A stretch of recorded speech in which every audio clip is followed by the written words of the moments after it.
Hey everybody, it's Elizabeth with World's Cup of Joe. Awaken your soul. When I first met my other self, pretty much from the moment I met him, I could no longer watch TV. I could no longer do anything in the time periods that we were not speaking. It was like I had this nervous energy that just needed to get released somehow, some way. And soon I started to listen to nonstop love songs, or sad songs, actually, rather. It was weird. I had all of this energy to release, and I just would listen to like 5 to 10 love songs on loops over and over and over again. And they weren't just love songs, they were so sad. And my children would walk in and they were like, "Why do you keep listening to these sad songs, Mom?" And I would just feel like crying all the time. Honestly, when he and I weren't talking, I felt like crying. I felt sad. I felt emotional. And it's not a surprise because the 14 years prior leading up to me meeting him, I maybe cried 5 times. The whole 14, 15 years. I rarely cried. I rarely got emotional. I was almost zombie-like, stoic. And then I meet him, and suddenly I was crying every day, multiple times a day. And these songs would just fuel that need to release. And as our connection continued, the songs, I kept listening to them, but it sort of transformed into not listening them to necessarily cry and release that energy. It was to get me through the addictive energy. It was a way to fuel anger almost that these triggers would bring out within me. I was always so angry all the time with this addictive energy. I was always suspecting him of something, worried about something, and my mind was always creating these weird scenarios and these weird stories. And these songs I would listen to now became a way for me to fuel my addictive energy. And then I started my awakening. He and I were in a 3D separation, and I couldn't listen to those songs anymore. I couldn't. They hurt, and I didn't want to feed that energy that I was trying to get away from. The energy that I'd realized had hurt us so deeply, had not only hurt me, but had hurt him. And I saw the errors of my addictive energy. And I didn't listen to music. And if I did, it would be upbeat and positive. No more sad love songs.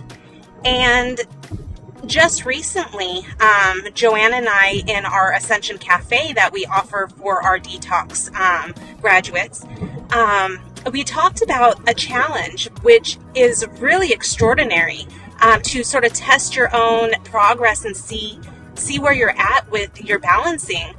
We tested and challenged our clients that were ready, that felt balanced enough to try, to listen to a former triggering love song that you would think about your other self. And now, instead of thinking about your other self in it, think about your soul. Every love song is really about you. I want you to start thinking in these terms when you hear love songs, because there are two sides. There's mind and there's soul.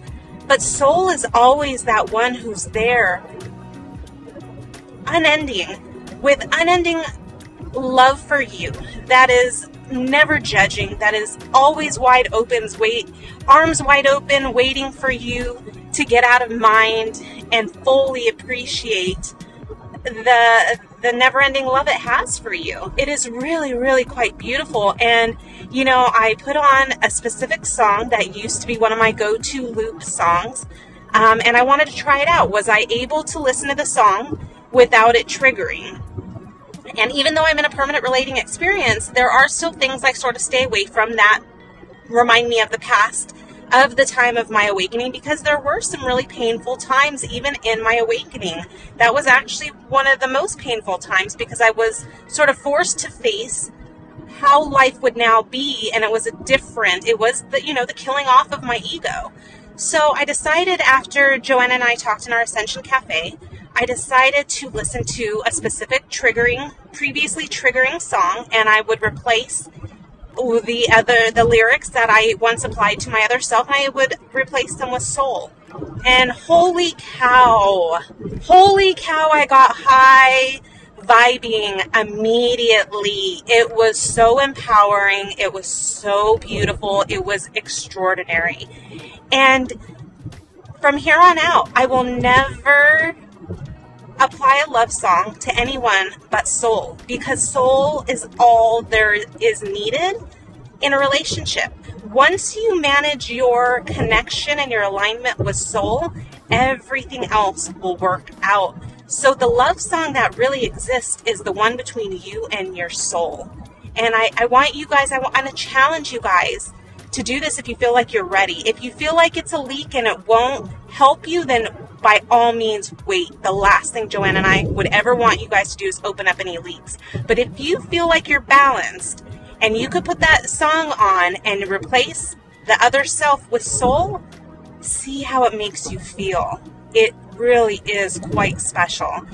Anyways, I want you guys to try this if you're up to it. If you want, comment, let us know how it goes. We love you. This holiday season, gift yourself the best present you'll ever buy yourself. Our 30-day detox. It is seriously life-changing. You will be amazed at how you feel after the 30 days. You are worth it. Gift it to yourself and watch as your life transforms. We love you.